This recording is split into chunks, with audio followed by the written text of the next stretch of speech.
Breaking news. This is your late night World War III emergency update, and I don't think I'm getting much sleep tonight. The Russians are fully mobilizing today. They will be deploying reservists to guard key infrastructural nodes throughout the entire country. They're deploying the military inside the country to protect strategic assets. Now, not only is this not something you would do if you thought peace was on the horizon, this is typically something you would do, and you would do it covertly under the guise of protecting critical infrastructure. I'm not sure what the general reservists would have to do with air defense of these various facilities. Sometimes you can shoot down these drones with machine guns, but typically you need, some sort of multi-layered air defense in order to protect said facilities. So why do you need boots on the ground, right? Now, could it be that they're concerned about another Operation Spiderweb 2.0 that tried to decapitate the Russian nuclear triad a few months ago, a few months into Trump's term? Or is it that they're actually covertly preparing for Day X, in fact, mirroring the covert deployment of paramilitary and now military forces inside the United States, as well as the militarization of the police forces and the National Guard? Is it that they're trying to mirror that for the purpose of civil defense? Because they know that this thing is about to fly off the handle. It appears as though Trump has not just postponed the meeting with Putin, they've outright canceled it. And I should remind people that the government is shut down in the United States, which is not unprecedented, but it looks like be the longest in history. It just so happens they're tearing down one part of the White House so they can build a ballroom for the elites, not to build you and patch up your critical infrastructure and make your life better. Nope. They want to create a party room for the elites, but that's neither here nor there. You have the Pentagon purge underway. You have the selective press corps that have now been cherry-picked by the Pentagon to report to you in the most transparent way possible what they want you to hear. And everything is just lining up for the negative. And now you have new sanctions being imposed by Trump, which I think are going to be among the most crippling sanctions yet against Russia. Everybody always downplays the impact of sanctions on the Russian economy, but this one will probably sting quite a bit. And it really is about the messaging here, because the same big companies that were sanctioned were the same companies that owned the oil refineries inside Hungary, Romania, and now Slovakia, who have all suddenly have had accidental fires. All right? So I want you to understand the through line here. We were going to have a meeting in Hungary. Hungary is wholly dependent on Russian oil, okay? And the company that has the Russian company that has the refinery inside Hungary has now not only succumbed to this, let's just call it what it is, an attack, an actual kinetic attack, but now they're being sanctioned. That's a message to everybody. That's a message to Putin. That's a message to Orban, that this diplomatic charade is about to end. And now the ball is in Russia's courts. They did fall short of openly and explicitly declaring that they're going to, right now, deliver Tomahawk missiles. But we're going to get into that because there's a lot of fine print. And as usual, everybody's being way too naive about what the POTUS is saying. I should also remind people that today, Vladimir Putin himself overseen a major nuclear exercise, land, air, and sea, the total nuclear triad, accompanying this deployment of reserve forces, which I believe is covert mobilization. Remember, this was all adjacent to a NATO Steadfast Noon nuclear exercise that's currently underway. According to a, let me just say, semi-credible source, Iranian generals are now operating full-time in their bunkers, and it appears as though things are about to escalate imminently in the Venezuelan Caribbean region. And that war might actually extend into Colombia now, by the sounds of things. So in the span of a day, everything has just been turned on its head. We are truly living in a 4,000 plus gold world. Now, this mobilization that Russia is currently partaking in, again, I cannot underscore the importance of this more. They should have done this a long time ago. So the timing is what is so incredibly suspect here. At a time when you're supposed to be on the brink of, a peace summit, a tangible peace deal, a possible freezing of the lines in a ceasefire. Why all of a sudden have you decided to deploy your military assets to protect strategic assets, not just critical infrastructure, but strategic assets?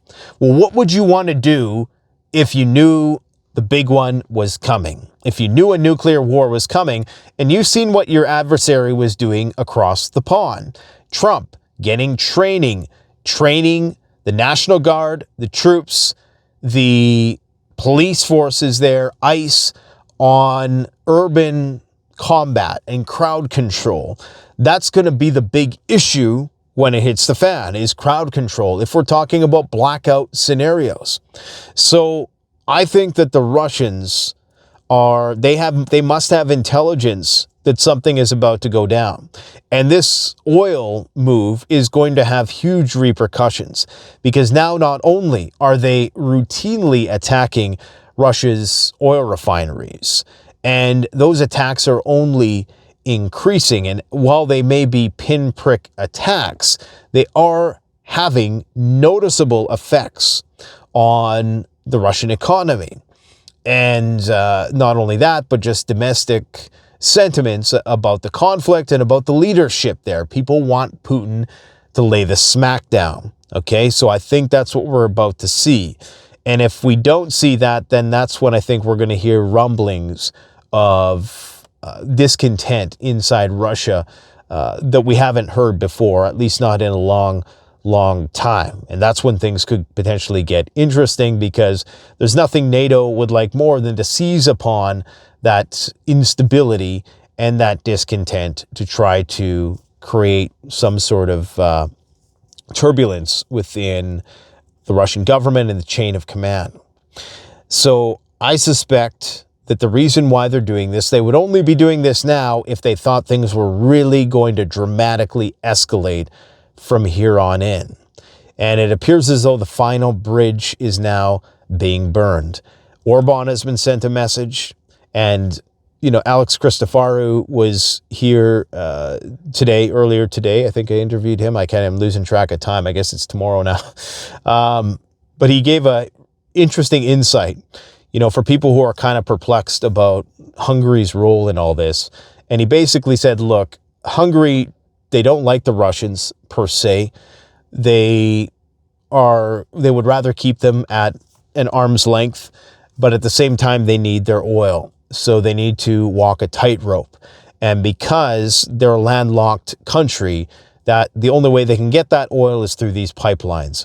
And so they're in a very difficult situation, but Trump has openly stated that the countries who are buying Russian oil inside Europe, even those ones that are landlocked, need to stop. And this was clearly a message, probably from the MI6, from the CIA, and from the SBU, that, we're going to start hybrid warfare against you if you do not comply with what we're trying to do here, which is trying to break the Russian economy. They want to remember what Biden said. The goal is to existentially, not what did he say? He said the goal is strategic economic defeat of Russia. They want Russia to collapse so that they can reap the spoils of all of this. And so this is where we get into the point of desperation, because these sanctions on Russia's major oil companies, it's not only a sanction against them, it's also a sanction against the banks that facilitate the commercial aspect of the delivery of this commodity from these Russian companies. So for that reason, this is going to escalate drastically. The price of oil is likely going to spike. It's already up about 4%. in the past 24 hours, which is a significant move. The price of gold seems to have leveled off after that blow-off top. So we're back at gold crashed all the way to last Tuesday's levels. And that's mostly a paper market play that's going on there.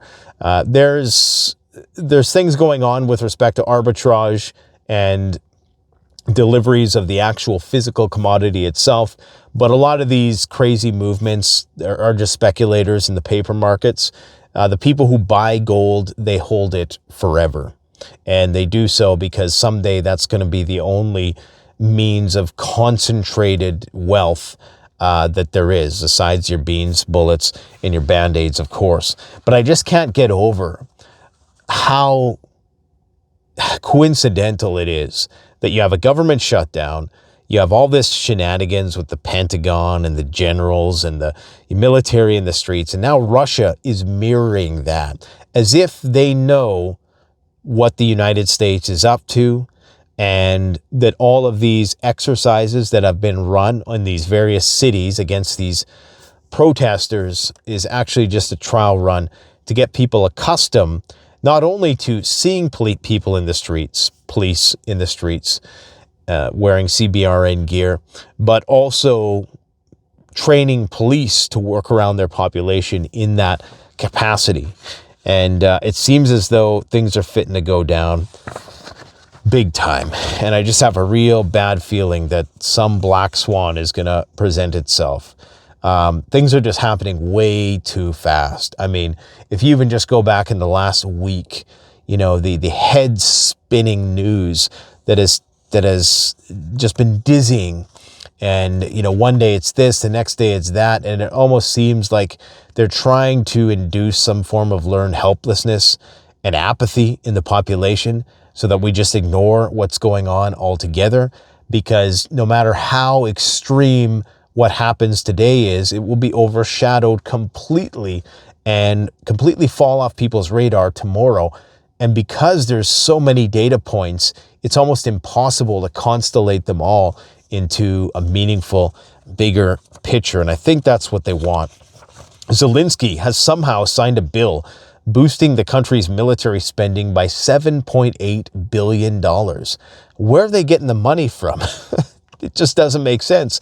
They're going to now be getting 150 Gripen fighter jets from Sweden, and they now got the Saab ISR planes, which they're going to use to do even deeper strikes into Russia. Now, on the topic of the Tomahawk thing, we should talk about that because there's a lot of fine print. And as usual, the usual suspects, well, Trump said so I guess it's a no-go. Listen, the progression of that discourse on Tomahawk missiles, if you go back in the news archives, okay, and you look at the conversation about F-16s, it is following it to a T, only it's drastically accelerated. I mean, they were priming people with the idea of sending fighter jets to Ukraine, which of course had a nuclear capable component, and the Russians were very vocal about that risk. They were priming people for that for about 2 years, you know, before it really even, it was kind of seeping into the conversation here and there. And then, you know, they started to gain a little momentum. They were talking about that really since the start of the war, even before the war.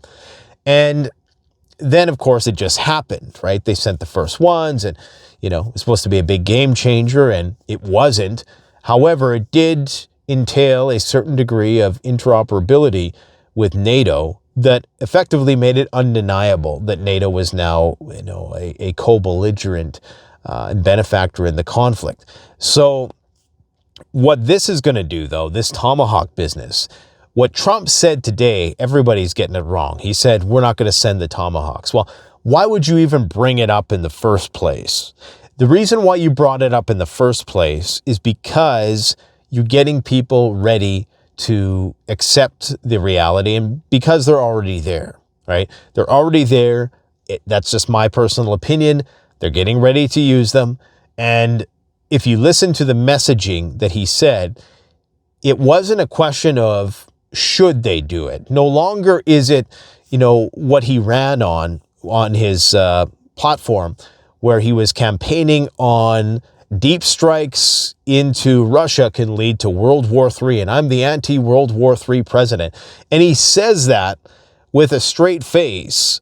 Now, at the same time, deploying nuclear submarines and all of this nuclear rhetoric that Biden never did even, a fraction of. And so now the conversation isn't about whether they should do it. It's all about the logistics of doing it, whether they can do it. So the United States has lifted some key restrictions on Ukraine's use of some long-range missiles supplied by Western allies. Now, that was reported by the Wall Street Journal today. Immediately, what happens? Trump comes out and says, hey, we didn't have anything to do with that. Those are not our missiles, right? This is something that NATO has the authority to oversee. And I'll read you more of this article in a second because there's some interesting details in there as well. With respect to the Tomahawks, he distinctly said that it was an issue of we would have to put our guys on the ground, right? And it would take a long time to move them there. It would take 6 months to a year. Well, that's a problem that can be resolved. And that's always what they say first. Oh, it's going to take a long time to get these 35 Abrams tanks there. When they start saying that, it's bullshit because it sounds like bullshit.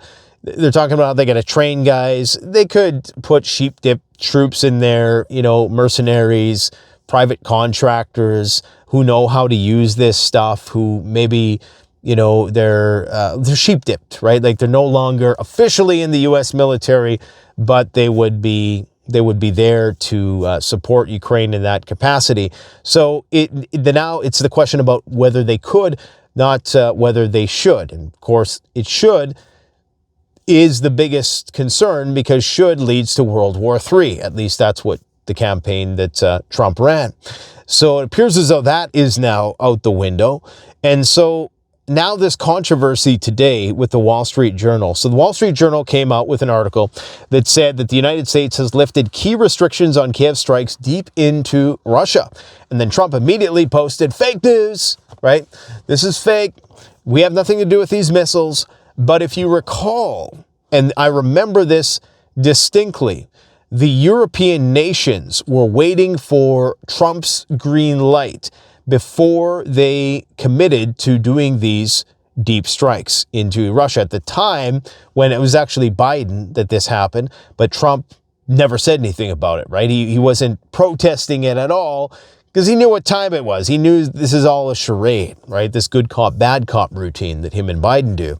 He, of course, being the good cop, but he's going to become the bad cop very soon. And that's when things get really, really tense.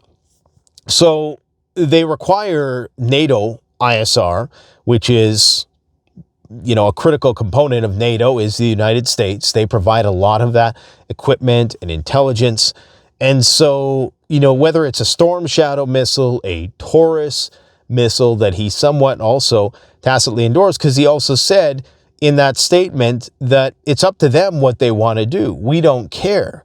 Well, you can say you don't care, but if you don't pull your support and you still continue to support Ukraine in the capacity that you are while they are doing deep strikes, then you are co-signing that. It's like I always say, the defenders are a very important member of the team. So if you're Ukraine and you're using offensive weapons to attack Russia, and when Russia tries to attack back at Ukraine, the United States is there with their Patriot missiles. You might as well be launching the offensive missiles, because what you're doing is equally important. You're empowering and enabling the offensive to continue. Defense is the best form of offense, as they say. So, yeah, this idea that the United States has nothing to do with this, and no, the European countries were, I remember that they were waiting for Trump, and that part of the reason why they were reluctant, they were waiting for the U.S. approval to go ahead and allow Ukraine to do deep strikes, even though they were with their weapon systems, because they do require coordination with NATO and with the Americans. So this is an interesting article. So the United States has lifted a key restriction on Ukraine's use of some long-range missiles supplied by Western allies, which will allow Kiev to intensify attacks on Russia. And remember, Trump always says he has all the cards. After all, Putin is meeting with Trump in Alaska. So clearly, Daddy, as Mark Rutte would say, is the one who determines whether or not long-range missiles, whether they're Storm Shadows or otherwise, get fired, even if they aren't at the command of the United States directly. According to the publication, the United States has lifted a key restriction on Ukraine's use of some long-range missiles supplied by Western allies, which will allow Kiev to intensify attacks on targets on Russian territory. According to the publication, this decision was made without wide publicity after the authority to coordinate such strikes was transferred from U.S. Secretary of War Pete Hegseth to the Commander-in-Chief of the European Command of the U.S. Armed Forces. This publication writes that the decision to lift restrictions on strikes deep into Russia was made even before the meeting between Trump and Zelensky last week, but journalists only became aware of it recently. Earlier, the Financial Times wrote that the U.S. authorities are assisting Kiev in striking at Russian energy facilities. Okay? So, again, even though Trump said that the U.S.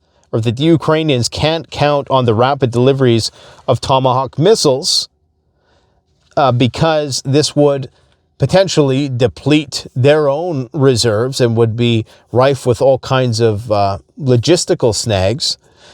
The fact is, if it's only that, that's a problem which is surmountable. So I expect that in the not so distant future, we're going to see a 180 pivot. And we all know how this is by now. It almost seems like the more explicit Trump is, and the more certain he is of a specific policy decision, the greater the likelihood that he's going to completely go on 180 degrees in the opposite direction the very next day. So I suspect that that's exactly what is going to happen.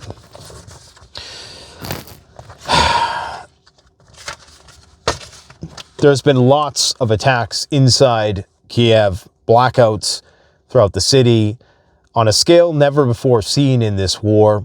We are seeing attacks on Russian ammunition depots, attacks that appear to be cruise missiles, and they appear to be deep strikes. So they could already be using the Tomahawks for all we know, but both sides are just playing pretend. I'm not entirely sure about that. It could be these Flamingo missiles, but things are really about to escalate in a major way. And that's the central takeaway from this video. Everything I've been talking about from the start is happening. Unfortunately, your preparations will not be in vain. Do not listen to the mainstream dum-dums. The majority of people have no fucking idea what's going on, and it is scary, man. I get it. Sometimes I could probably, I might impress upon people. Maybe I'm just a little bit dramatic at times and a little bit out there, but that's what you have to be ahead of the curve nowadays. And I mean, just look at the average person, what they're consumed by with the shorts content and the frivolous, mindless distractions that consume the majority of the population, and that most people seldom get beyond the surface level of the mainstream when analyzing these issues. It's not hard to come to the conclusion that if something big was about to go down, a very small group of people would know about it. And this is the same, logic of the markets, why so few people get in and get out at just the right time, because people just aren't willing to do the research. So these Russian sanctions are going to have a big impact. And, for all we know, this could really, it almost seems as though the Chinese knew all of this was going to happen. And I mean, of course they knew. The Russians knew. Everybody knew this was all going to happen. And this is why gold is doing what it's doing, because They knew that invariably we're going to a multipolar, bipolar world system, and this is just the beginning of that. And they're going to start trading in gold, and they're not going to be relying on the banks. They're going to have to be. They're going to have no choice. The Department of War is announcing the next generation of the Pentagon Press Corps. They're excited to announce over 60 journalists representing a broad spectrum of new media outlets and independent journalists. Having signed the Pentagon's new media access policy and will be joining the new Pentagon Press Corps. So they're going to, tightly control the bullshit narrative. So now you don't even get the media spin. This is really, really bad. According to Pepe Escobar, who is, 70-30 in terms of his information, he said that there was supposed to be an important conference in Tehran early next week on U.S.-Iran relations, and he was invited to go. Over the weekend, he learned that it was canceled by a very important government body, and the reason given was war conditions. This ties in with the latest from a top IRGC source that all senior commanders are currently in bunkers in anticipation of war. So the conditions overall could not be more serious. Now, again, you have the Russians deploying reserves to all of the places of strategic interest. They learned their lesson from Spiderweb, and it appears as though the Iranians have also. If you really look at this horse race right now, when it comes to the various theaters of World War III, any one of these places, it is neck and neck. Venezuela, Iran, and Russia, Ukraine. I wouldn't be surprised if Taiwan don't come up the backstretch, and we get ourselves a, what do they call that in horse races? Not a trifecta. What the hell is it called? A quinella? I can't remember. It's been a while since I went to the horse races with my dad. But this is going to be, it seems like all the pieces are moving into position, because it's almost like they expect that when one thing blows up, like with Venezuela, because the Chinese are implicated there in certain ways, and so are the Russians in ways, that everything is just going to flare up everywhere else. Because, of course, once the United States is fixated there, shit's going to start flying off the handle inside Russia. Either Russia is going to exploit that diversion, or Ukraine is going to try to do something to bring attention back to that theater of conflict. We all remember what happened after October 7th. People completely forgot about the Ukraine war for a couple months before it came back into the news cycle. So, anyways, carrying on with this statement by Pepe Escobar, there's got to be a direct connection with the letters that have been delivered in person between Tehran and Moscow over the past week. In parallel, Press TV is restudying when to start broadcasting and how to promote our documentary on the North-South Transportation Corridor, a global first, but I'll keep you all informed.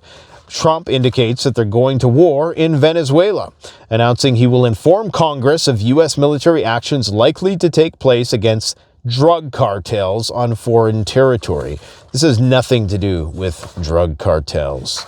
And if you believe that, well, you're not going to survive that long when day X hits. You got no street smarts, my friends. Prepare, because may you live in interesting times is a curse right now. And we need to just keep our heads on a swivel, because all the conditions are being met for something big to happen. And just keep doing what you're doing. Keep grinding every day. Keep taking care of yourself. Keep loving on your families. Keep, just staying healthy, learning your skills, stockpiling whatever you can with whatever you can, working really hard, trying to squeeze as much out of the lights on as they are that you possibly can, and because it's going to pay off someday immensely.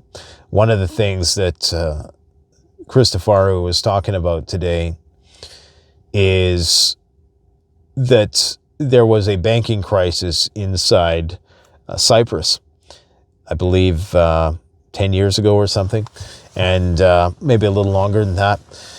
And they just had their money stolen. They woke up and their bank accounts were wiped out. Anything over, I think it was like 100K, the bank just seized it all, right?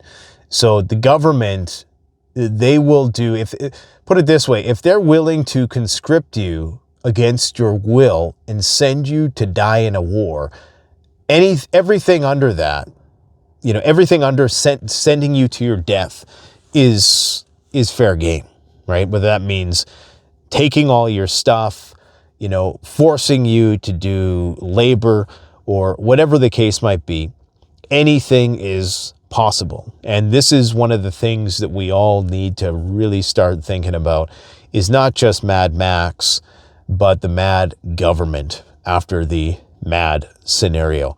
How are you going to deal with that? That's the scariest part of all of this, because if and when this World War III thing progresses on a protracted timeline that is not instantaneous and they're still able to maintain some type of control, it is going to be incredibly coercive. And they're going to also have the technology to not only surveil people, but also misinform people, leveraging artificial intelligence. So we got a lot of big challenges ahead, and that's why you need to be at the top of your game from here on in, because it's going to get rough. And what a head spinner of a day. I mean, anyways, I just had to get that off my chest. I'm going to see if I can get some sleep, because tomorrow I got to interview a special guest about nuclear war and why it is not only survivable, but more likely than a lot of people realize. Thanks for watching, my friends. Take care.